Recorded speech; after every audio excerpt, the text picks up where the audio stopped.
pulmonar. ¿Quién me dice cuál es el agente que provoca la tuberculosis pulmonar? ¿Cuál es el microorganismo?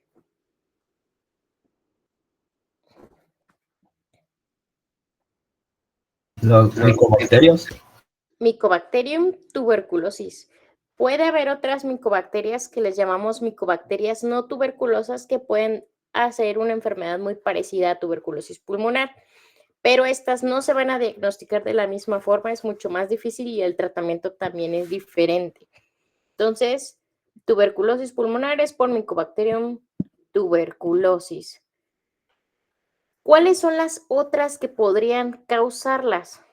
O sea, este es un complejo de Mycobacterium tuberculosis y tenemos otras tres, que es Hominis, Bovis y Africanum. Esto, la tuberculosis pulmonar, o sea, en específico pulmonar por ser clase neumo, afecta obviamente al pulmón. El 84% va a ser, de todas las tuberculosis va a ser pulmonar y el 15% extrapulmonar. Pero tuberculosis podemos tener desde la piel, tuberculosis cutánea, hasta en las uñas. Puede haber en el riñón, puede haber en el aparato genitourinario, puede haber tuberculosis hasta en el corazón y puede haber también tuberculosis hasta en el páncreas. Entonces, es una enfermedad que puede, pues, afecta sistémicamente en caso de ser extrapulmonar. ¿De dónde viene el Mycobacterium o el complejo del Mycobacterium? Viene de algo llamado una orden Actinomycetales y después es una, espérame, es una familia de micobacterias. A ver, denme un chance para quitar esto, soniderero. ¿Dónde le pongo?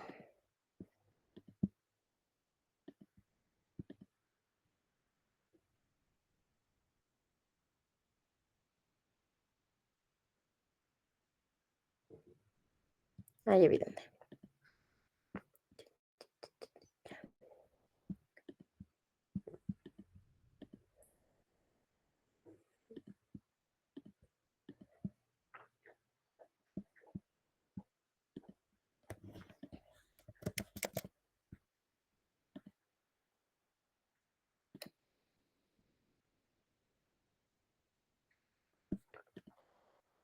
Listo, entonces continuamos.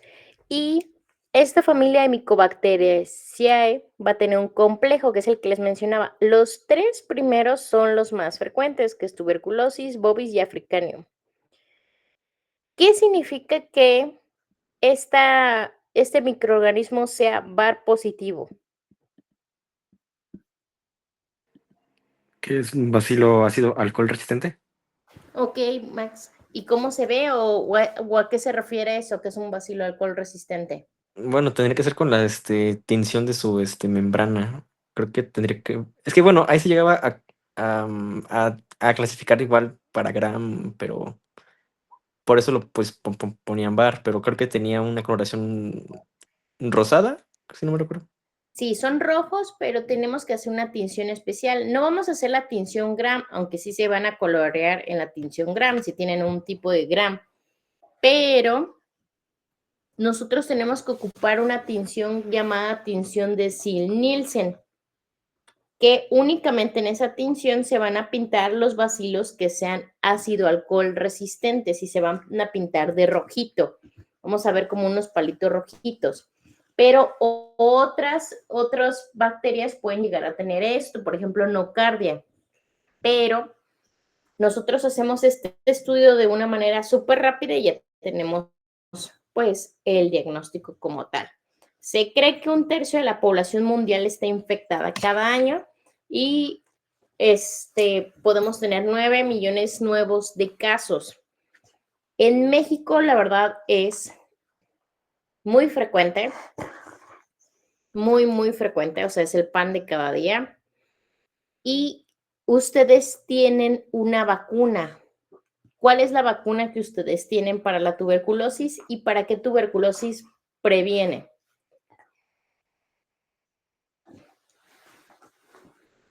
BCG para la meningia. BCG para la meningia, ¿ok? Por ejemplo, yo no estoy vacunada contra, pues, la tuberculosis meningia, no me la pusieron de niña. Es una vacuna que no todos tenemos. Por ejemplo, a mí me la pusieron, no me la pusieron por otras causas, pero por ejemplo, en Estados Unidos, ¿ustedes saben si ponen esa vacuna? Se supone que el esquema de vacunación es menos complejo, bueno, tiene menos vacunas y se supone que esa no la tienen, ¿no? ¿Sí? No, O no solo tienen. existe por sector privado. Es exacto, no tienen la vacuna de la tuberculosis porque se considera que ellos no tienen un problema con tuberculosis y nosotros sí. Únicamente los países, o sea, Latinoamérica sí tiene la marca, pero Europa y Estados Unidos no. Bueno, si escuchan ruidos raros es el Toys. Estados Unidos y Europa no, porque se considera que ellos no tienen ese problema y consideran a la tuberculosis como de grupos sociales de alto riesgo, afroamericanos, minorías, personas en calidad de calle. Miren, por ejemplo, aquí en México se habla de dos binomios muy importantes. El primer binomio es todas las personas con diabetes, o sea, que les diagnosticamos diabetes, tenemos que solicitar o hacer el screening para ver que no tengan tuberculosis o viceversa. Alguien que encontramos con tuberculosis tenemos que checar que no tenga diabetes porque ya es la comorbilidad que más asocia. Y de ahí, pues, la que es obviamente un poquito más obvia que tiene relación es la infección por el virus de inmunodeficiencia humana o si encontramos ya a alguien con SIDA, que recuerden que es diferente. La infección por VIH es la infección como tal y ya SIDA es cuando tenemos una categoría de VIH-C. ¿Qué es esto? Que tengamos una enfermedad definitoria de esto. Puede ser sarcoma de Kaposi, tuberculosis pulmonar, unos hongos invasivos, carcinoma de cervix, linfoma Hodgkin o linfoma Burkitt. Y también en personas que viven con alcoholismo podemos tener esto. Desnutrición también. Son factores de riesgo, pero también son comorbilidades con las que los pacientes con tuberculosis lidian. Esto es lo que yo les comentaba de cuando realicé esta presentación para la clase. Yo había encontrado pues, cifras de epidemiología y realmente ustedes, o sea, Hidalgo tiene unas cifras súper bajas a comparación de otros. Miren, por ejemplo, en acumulado de que tenían ustedes en el 2023, tenían únicamente 14 casos y podemos ver el acumulado de otro país, de otro estado. Por ejemplo, miren Nuevo León. O sea, sí son estados un poquito más grandes, pero aún así 147.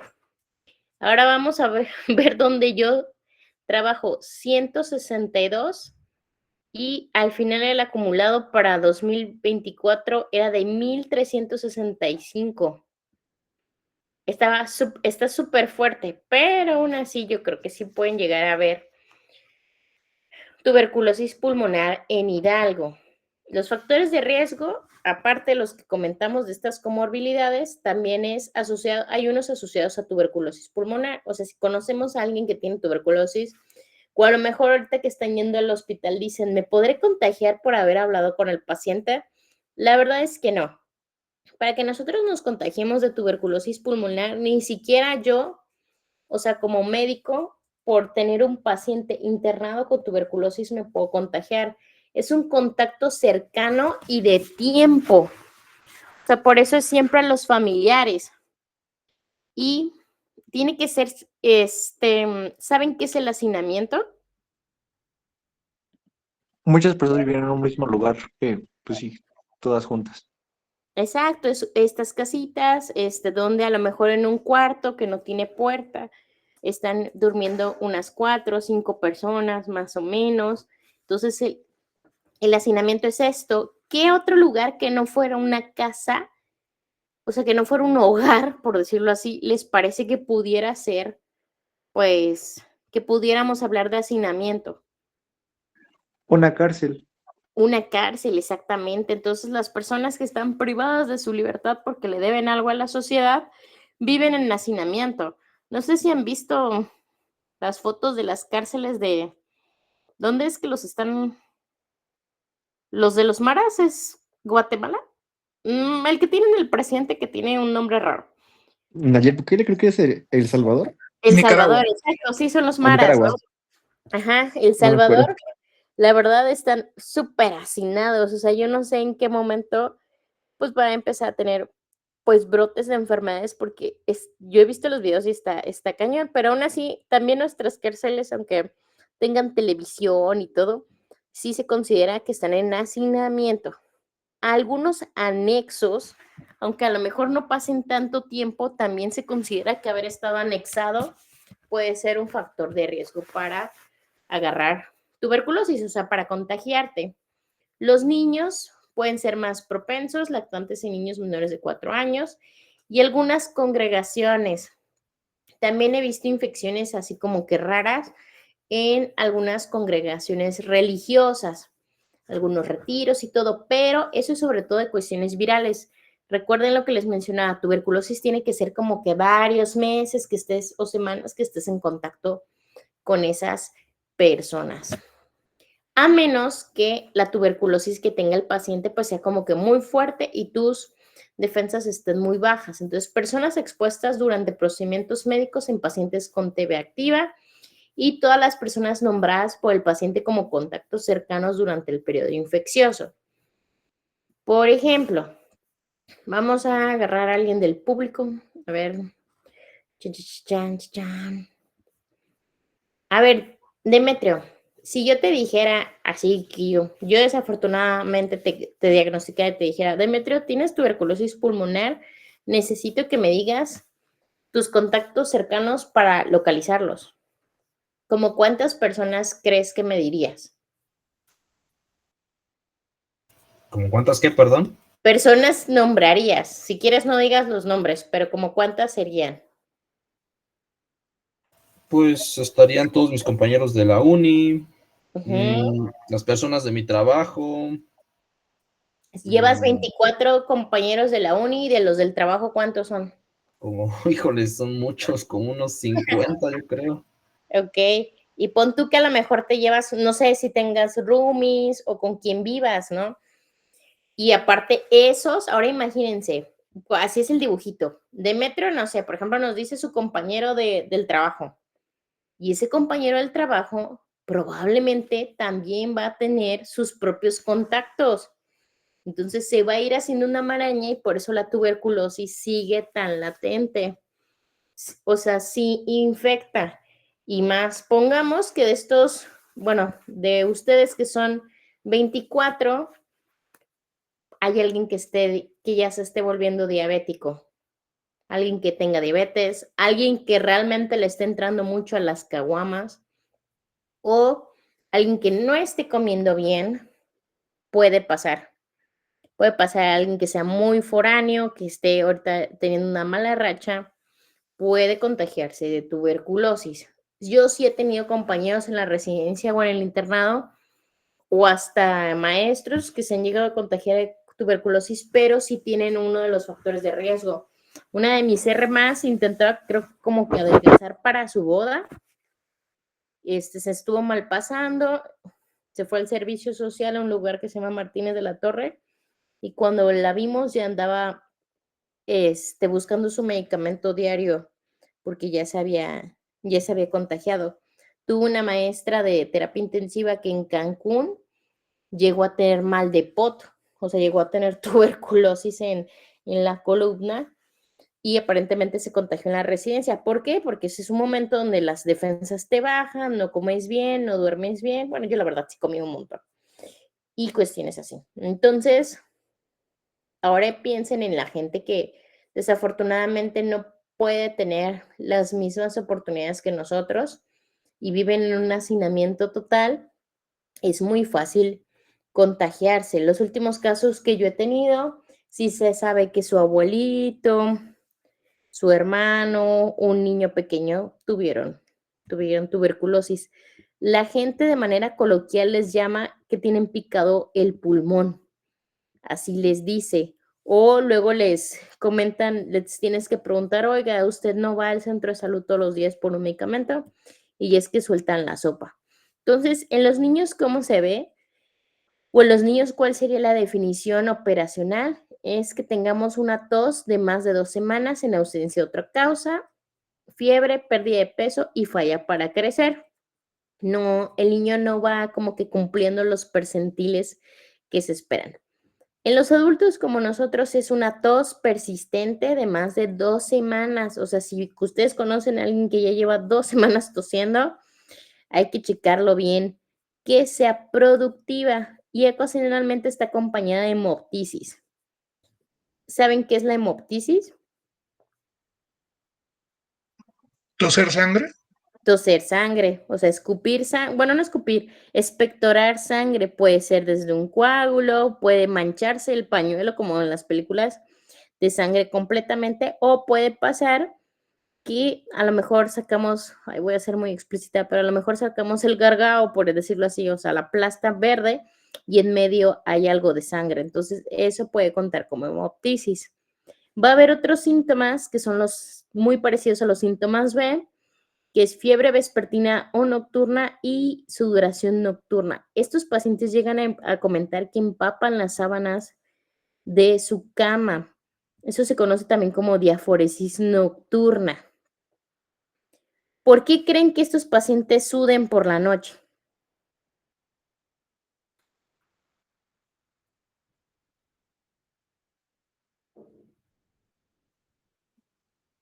¿Presencia de fiebre, tal vez? Sí, Adán, por la fiebre. Entonces, tú tienes la fiebre y la sudadera. O sea, ¿por qué nosotros sudamos? Sudamos porque nuestro cuerpo intenta termorregularnos. Cuando hacemos ejercicio sudamos, ¿por qué? Porque aparentemente el hecho de ponernos mojados, o sea, ponernos mojados va a hacer que bajemos la temperatura que estamos aumentando por hacer ejercicio. Entonces aquí pasa lo mismo, tenemos fiebre y nuestro cuerpo dice, pues voy a intentar contrarrestar la fiebre, voy a sudar para agarrar un poquito más, pues, de humedad, por decirlo así. Puede haber pérdida de peso, astenia y adinemia. Otras cuestiones que nos podría hacer sospechar que es tuberculosis es que tengamos una tos que no se explica de ninguna otra forma, deterioro del estado en general y hay pacientes que a lo mejor continuamente han estado ingresando al hospital por neumonía o que tenemos ingresados en el hospital y le estamos dando tratamiento para la neumonía, pero el paciente no mejora. Entonces, significaría que le estamos dando un tratamiento con qué medicamentos si no mejoró el paciente. ¿Cuáles eran los medicamentos para neumonía? ¿Sería uso de antibióticos? Ajá, ¿cuáles eran los antibióticos que ocupábamos para neumonía adquirida en la comunidad?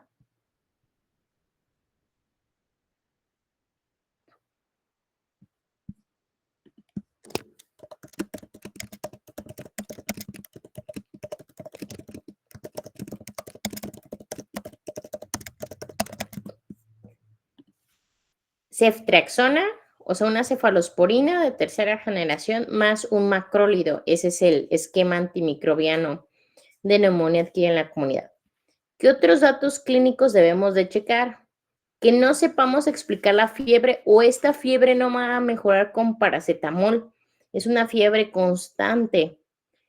Y pues obviamente si alguien te está comentando que tiene tos y pérdida de peso, debemos de preguntar si no tiene los síntomas que platicábamos, como diaforesis nocturna, sudoración, astenia y adinamia.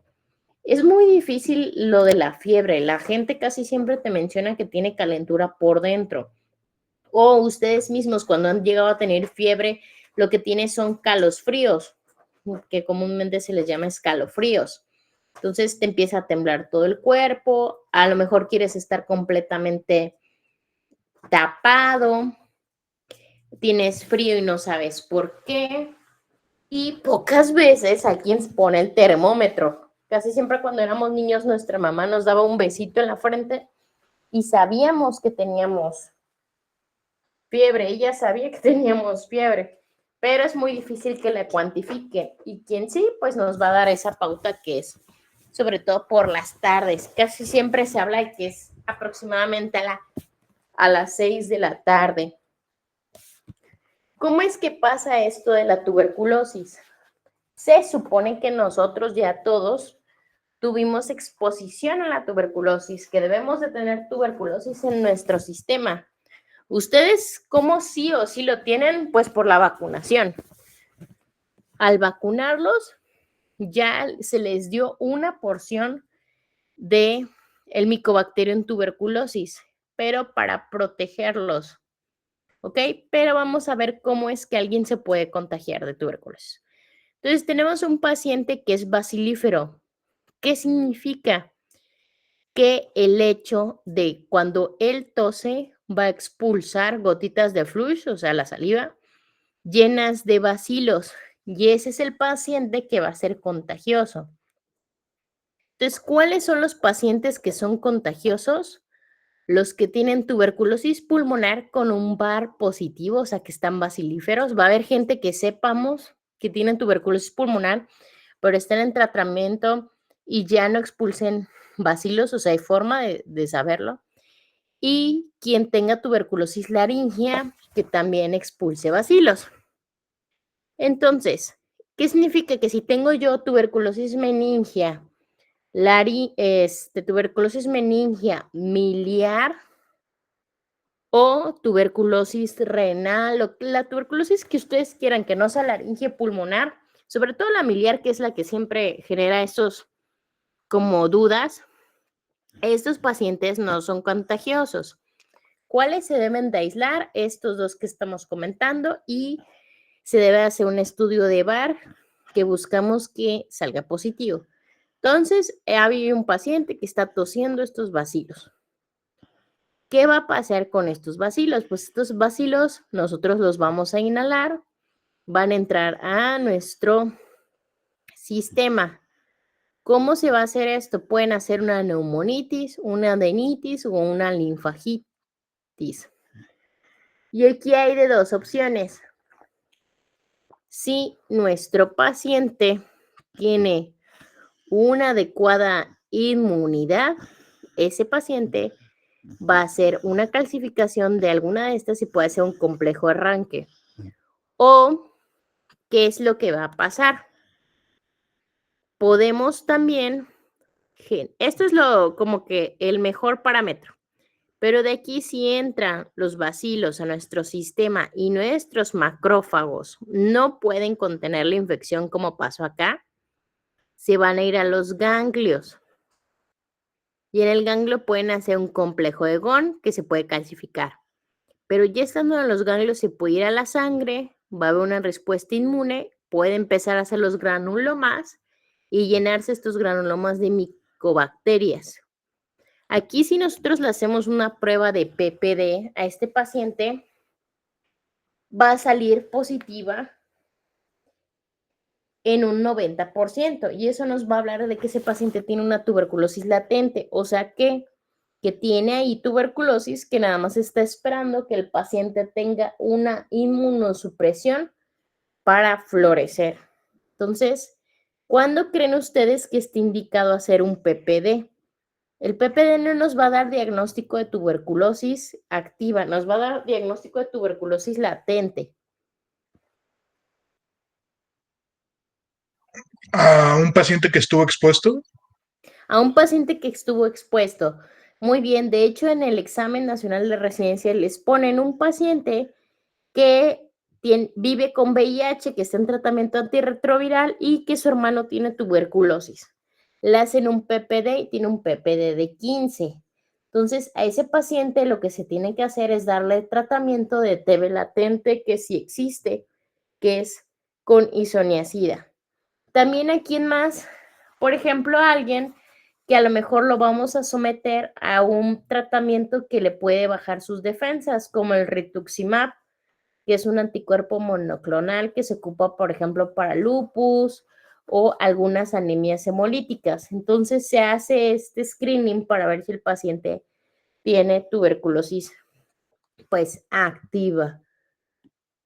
Y cuando realmente pues ya el paciente su inmunidad no dio, ¿cómo se va a presentar? En un 10% puede pasar esto de los que tienen este acercamiento, pues va a presentar tos de más de 2 semanas, la fiebre, diaforesis nocturna y pérdida de peso. Esta es una radiografía de muchas, porque la tuberculosis se puede presentar varios como imágenes, pero miren, esta es una tuberculosis primaria, o sea, es esto, la exposición como tal. Y aquí tenemos un complejo arranque. ¿Qué es esto? Esto que se ve radiopaco, lo que se ve blanquito, es parte de nuestro ganglio que está calcificado, ¿ok? Porque ahí está. Y aquí tenemos otro, un granuloma pulmonar calcificado muy pequeñito, ¿ok?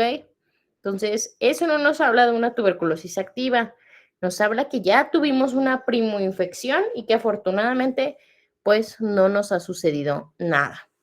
Entonces, miren, aquí nosotros vamos a tener dos maneras de que nos podamos, pues, como que ir progresando la tuberculosis, ¿ok? Nosotros podemos, pues, eliminar la infección con una respuesta inmune innata o con una respuesta adquirida. Pero, ¿qué va a pasar? Si nosotros tenemos una infección de tuberculosis latente, vamos a tener un granuloma como este, ahí guardadito con micobacterias. El problema es cuando se nos bajan nuestras defensas, ese granuloma se va a abrir y las va a soltar a todas.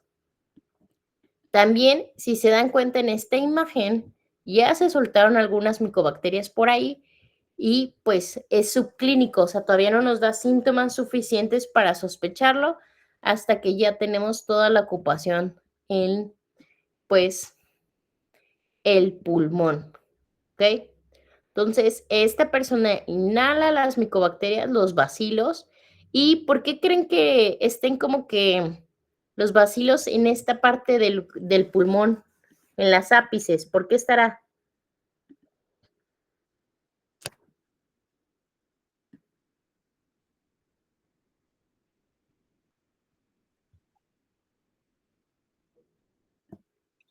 Por la disposición del aire, tal vez. Así Mayor es. oxigenación. Hay una mayor oxigenación en las ápices.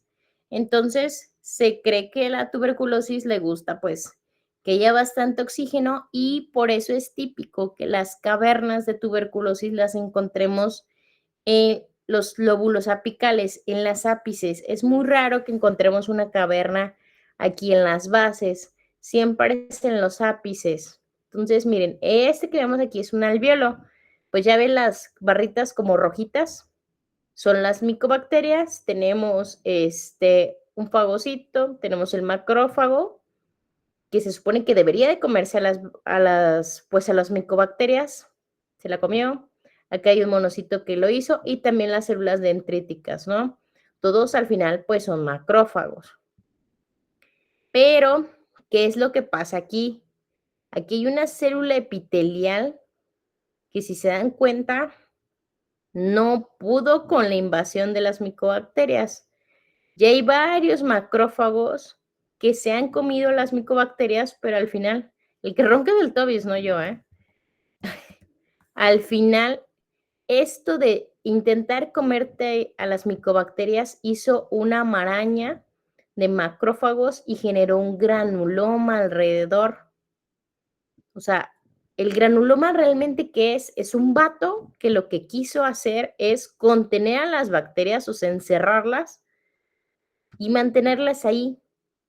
Nada más que cuando ya estamos enfermos o nuestras defensas bajas, no puede contener a las micobacterias como tal. Entonces, el granuloma es nuestro sistema generando una protección contra el Mycobacterium. ¿Cómo? Las encierra para que no se distribuyan por los pulmones. Entonces, aquí están encerradas. Vean, aquí hay una, aquí hay otra, y eso obviamente pues genera inflamación, algunas células T y B que se agregan, pero este granuloma puede estar dormido muchos, muchos años. Ahí les va de otra manera. Esta es la primera imagen. Tenemos una tuberculosis pulmonar primaria de 0 a 3 semanas y tenemos las micobacterias. Estas micobacterias entran, se las come un macrófago alveolar y depende de que haya una resistencia o no de nuestro sistema inmune, si no se va a ir a la sangre como tal. Como aquí sí se va a contagiar el paciente, pues sí se fue a toda la sangre, a todo el sistema, y este macrófago alveolar también, pues no pudo, o sea, nos dio a la pauta el macrófago de que pues está comiendo tuberculosis. Se hacen algunas pruebas, que esta es la positividad de la tuberculina, o sea, que es el PPD como tal. Tú le pones al paciente un poquito de tuberculosis en el brazo y si ves que se expande, que hace la respuesta, es porque ya está infectado. Y al final, pues pueden hacer este granuloma donde realmente es muy característico esto de la necrosis gaseosa. ¿Ok? Aquí tenemos otro esquema. Tenemos semanas y tenemos años. Aquí, ¿cómo empieza? Nosotros podemos hacer una cicatriz por lesiones curadas. O sea, ¿qué? Que son los complejos. Entonces, vamos a partir de aquí. Tenemos una infección primaria, que es la que tenemos todos. ¿Sale, vale? Ese es un complejo primario, que puede ser un complejo de Ranke o un complejo de Ghon. ¿Qué pasa? Se supone que nosotros vamos a tener alguna cicatriz por ahí, pero son unas lesiones curadas. Hasta ahí no va a haber problema. El problema es cuando nuestro complejo se pierde y tenemos lesiones latentes, gérmenes inactivos, o sea, los granulomas como tal, que no estén calcificados, que nada más están ahí esperando y hay una reactivación. Tenemos una reinfección. Y esto nos puede dar una tuberculosis secundaria. Y ahí es donde ya empezamos a generar las cavernas. Y si se dan cuenta, todas las lesiones están en el ápice. Entonces, se hace una calcificación, o sea, es como si fuera un queso de esos de hoyitos de las caricaturas. Y donde estaba nuestro primer granuloma, ahí empieza a generar las cavitaciones o las cavernas. Este es un riñón, aquí también puede hacerlo. ¿Y cómo es que va a hacer TB miliar? Recuerden que la TB miliar es la TB en la sangre. Entonces, si hay una infección sistémica, una infección diseminada de tuberculosis, va a haber TB miliar que puede afectar el hígado y que puede afectar, pues, el vaso. Estas son algunas, ¿cómo se dice? Algunas definiciones por norma oficial mexicana de cómo se debe llevar el tratamiento de estos pacientes. Antes, en el servicio social pues de los médicos, tú tenías que ir a la casa del paciente a darle el medicamento, ver que lo tomara y de ahí tachar que ya había tomado su medicamento el día de hoy. Actualmente hacemos que los pacientes vayan al centro de salud y tiene que ser un tratamiento, pues es un tratamiento un poquito largo, pero tenemos que confirmar que el paciente se tome la tableta. A eso le llamamos tratamiento estrictamente supervisado. Nuestro tratamiento primario, o sea, el primerito que le damos a alguien cuando vemos que tiene tuberculosis pulmonar, se llama tratamiento primario cortado. Este se le da a todos los casos nuevos y comprende medicamentos de primera línea. ¿Qué creen que signifique cada inicial? El esquema cuádruple, ¿no? De isoniazida, rifampicina, piracinamida y etambutol. Exacto, muy bien, Max. Hace como aproximadamente unas 2 semanas, o creo que una semana, salió una guía de la ITSA. La ITSA es Moxifloxacin, creo que le cambió. le quitaron el etambutol, ajá. Nada más que es una guía, pues, americana, o sea, que está sustentada por cuestiones americanas, también internacionales, pero pues México tiene una norma oficial mexicana y de hecho tenemos o sea, háganse cuenta que en otros países esto agarran cada miligramo de cada medicamento aparte y México es el que tiene una sola pastilla con los medicamentos, que es el Dotval. Entonces no estaría como que tan sencillo sacar a Etambutol del esquema y tampoco han cambiado la guía. Entonces, para cuestiones de examen y cuestiones de cualquier cosita, sí sepan que la ITSA ya quitó el Etambutol. O sea, sí es como que un buen dato para ligar ahorita. Pero aquí en México seguimos con este esquema todavía. Fracaso de tratamiento es cuando, a pesar de que tú le diste el tratamiento, que ¿cuántos meses sería del tratamiento primario?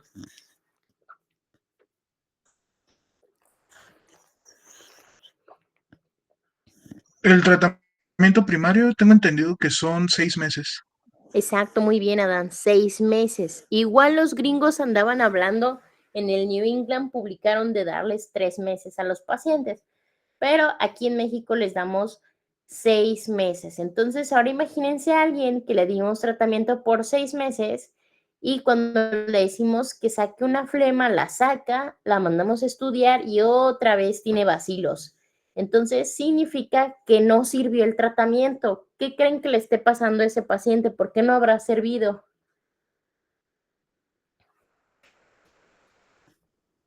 Mm, Poco apego al tratamiento. Fíjate que de apego al tratamiento se podría sospechar, pero se supone que tú lo supervisaste. Entonces, ¿qué creen que esté pasando? Ahí tendríamos que sospechar que nuestro paciente tuviera una resistencia a rifampicina. Entonces, nosotros en México ya tenemos tuberculosis que es resistente a la rifampicina. Un estudio llamado GeneXpert no solamente nos da la positividad para Mycobacterium, sino que también nos dice que alguien puede ya tener una resistencia a rifampicina. Y no solo a eso, a todo. O sea, puede haber alguien resistente a piracinamida, puede haber alguien resistente a isoniazida. ¿Y esto cómo pasa? Pues por poco apego, pero de alguien más. O sea, va a haber tuberculosis multidrogoresistente, tuberculosis superdrogoresistente, y no es lo mismo a que te contagies de una tuberculosis que es sensible a todo a una que tiene resistencias farmacológicas. Cuando hablamos de que alguien abandonó su tratamiento, cuando tiene una interrupción del tratamiento de más de 30 días. ¿Por qué? Porque tú puedes, si a lo mejor alguien te dijo, no me tomé mi tratamiento en una semana, no se preocupe, don, lo podemos reiniciar sin problemas. Pero abandono el tratamiento se considera después de 30 días. Retratamiento primario es cuando alguien tiene una recaída o abandono del acortado de los 6 meses y ahí ya se va a tener que chutar 8 meses con 5 fármacos. ¿Ok? Caso nuevo es cuando nosotros diagnosticamos por primera vez o que haya recibido un tratamiento menor de 30 días. Por eso les digo que como que en menos de 30 días todavía podemos hacer algo. Y cuando consideramos a alguien por definición epidemiológica probable, cuando tengo una tos de más de 2 semanas con una expectoración o hemoptisis. O sea, eso está cañón. Hay gente que realmente vive tosiendo toda la vida y siempre te dicen que es porque fuman o porque tienen alergias. A lo mejor puede que no. Niños con tos, con o sin expectoración, más fiebre, diaforesis, detención o baja de peso. O sea, a lo mejor alguien que no crece, no aumenta su peso. Y ya caso de tuberculosis confirmado es quien tenga una prueba de laboratorio que certifique su infección. ¿Cuándo no es confirmado? Cuando tenemos la clínica, pero el laboratorio es negativo. A veces pasa que los pacientes no expectoran las flemas, entonces no podemos mandarlo a estudiar. Nos podemos sustentar un poquito en los estudios de radiología, las placas, una tomografía. Contactos son los que vimos con Demetrio, o sea, todos los de la clase y su trabajo. Quien ha vivido o convivido con una TB, pero que sepamos que es bacilífera. Por eso les decía, si es TB miliar, pues no va a ser contagioso.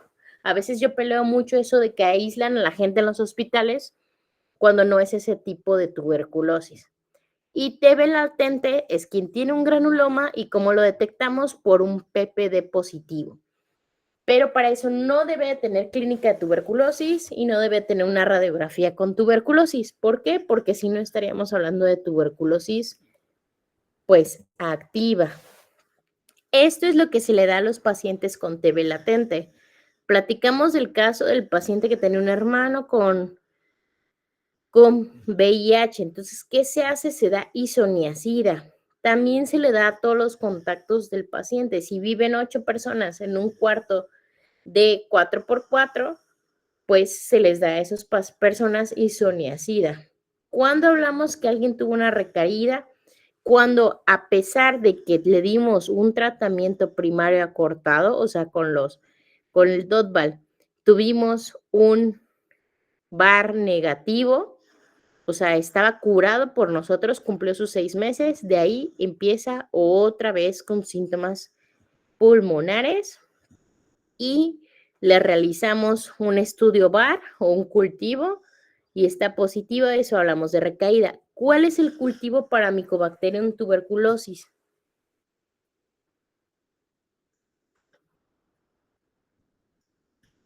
¿Se refiere a los agares? Ajá, Tiene que ser en sangre, ¿no? Agares sangres, ¿no? no, tiene un cultivo especial. De hecho, no lo hacen en cualquier laboratorio, lo hacen en los laboratorios estatales. ¿No es el Mahokin, algo así? Esa es como una segunda opción, pero el primero se llama Lowenstein Jensen. ¿Y saben cuánto dura un cultivo para tuberculosis? No. 3 semanas. Entonces, 3 semanas, hasta de 3 semanas a 3 meses puede estar el resultado. Entonces, sí va a tardar muchísimo en crecer. O sea, en ese medio va a tardar bastante en crecer. Entonces, puede ser muy difícil hacer el diagnóstico. Entonces, miren, ¿cómo lo podemos diagnosticar? Haciendo una baciloscopia. La baciloscopia, ¿qué es? Mandar la flema a que le pongan una tinción de Ziel-Nielsen y ver si vemos estos, pues, bacilos o estos cilindros rojos.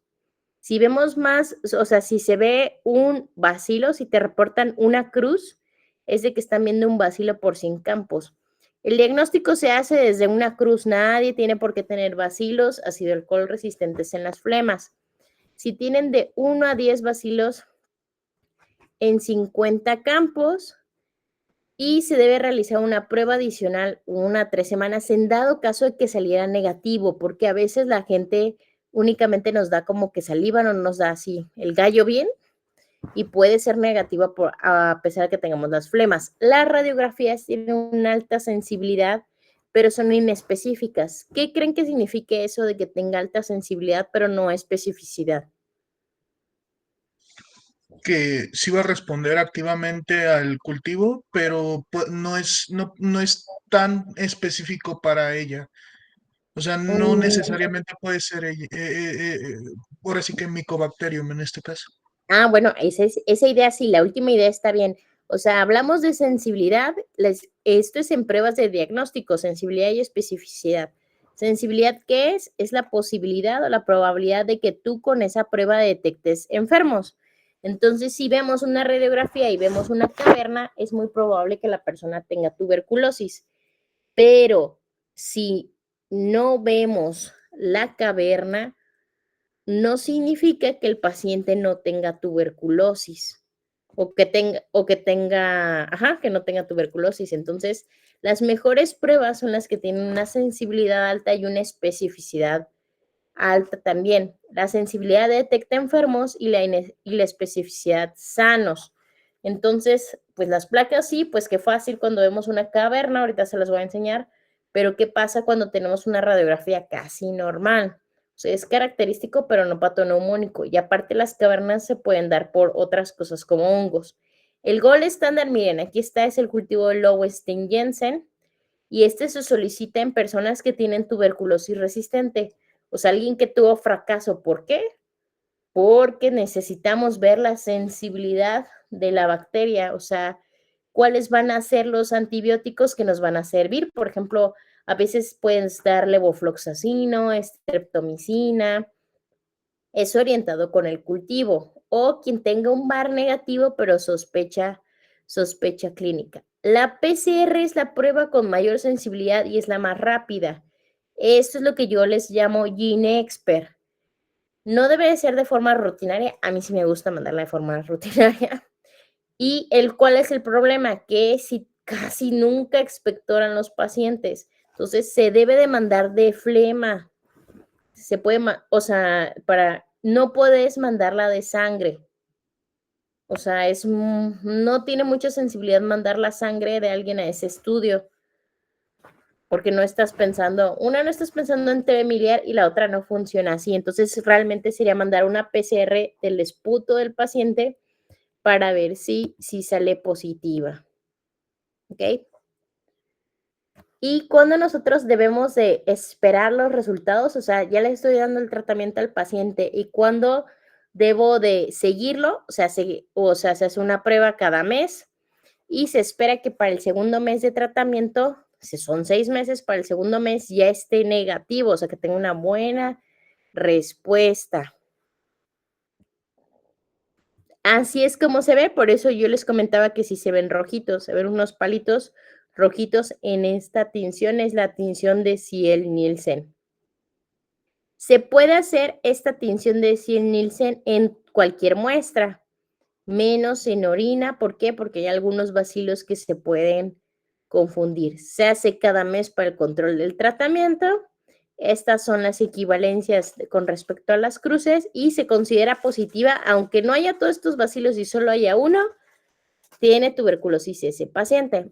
Esta es la prueba de la tuberculina o la prueba de PPD. ¿Qué es lo que hacemos? Nosotros inoculamos con una jeringuita chiquitita de insulina parte del Mycobacterium y tenemos que vigilar en 72 horas, o sea, en 3 días, cómo la induración, o sea, la bolita se va haciendo más grande o no. Y aquí lo que nos quieren dar a entender es que no vamos a revisar el eritema, sino la bolita. En algunos lados consideran que a partir de 5 milímetros es positiva, pero tenemos que checar los factores de riesgo que tenga cada paciente. O sea, ¿cuándo sí la voy a considerar positiva? Porque en México, realmente la pregunta es así. En México, ¿cuál es el valor para considerar una PPD positiva? Es más de 10 milímetros. ¿Por qué? Con ciertos factores. Positiva al 100%, o sea, nosotros, por ejemplo, no incluimos en la de 15, incluimos en la de 10 milímetros. ¿Quién entraría en una de 15? A lo mejor un ingeniero que tenga un índice de masa corporal de 20, que vaya al CrossFit todos los días, que viva solo y de repente se hace esta prueba y tiene más de 15, pues sí lo sospecharíamos. Pero aquí en México tenemos demasiado contacto con tuberculosis, entonces la prueba pues debemos de tomar, o sea, exigirnos más. ¿A qué va esto? Es que en Estados Unidos y en otros países a partir de 5 milímetros o de 10 ya se considera positiva. ¿Cuándo vamos a considerar que sea positiva? Después de 5 milímetros en pacientes que tengan infección por VIH o que sean contactos de próximos. ¿Ok? Más de 10 milímetros, personas que tengan factores de riesgo, o sea, diabetes, desnutrición y alcoholismo.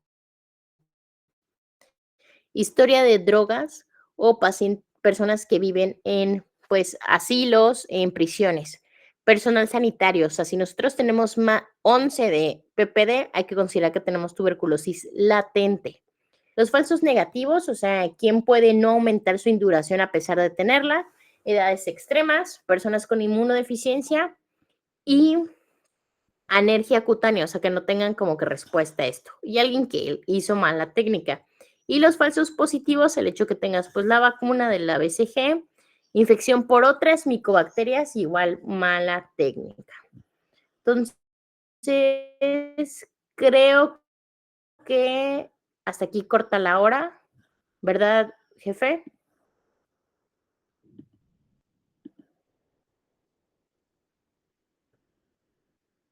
Creo que ya no está. Pero sí, bueno. Sí, bueno, entonces pues estaríamos completando el tema en la próxima clase, chicos.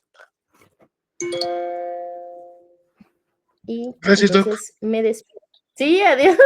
Pinche Richie no está. Adiós, que estén bien, niños. Bye. Hasta luego, Doc. Gracias, Doc. Bye.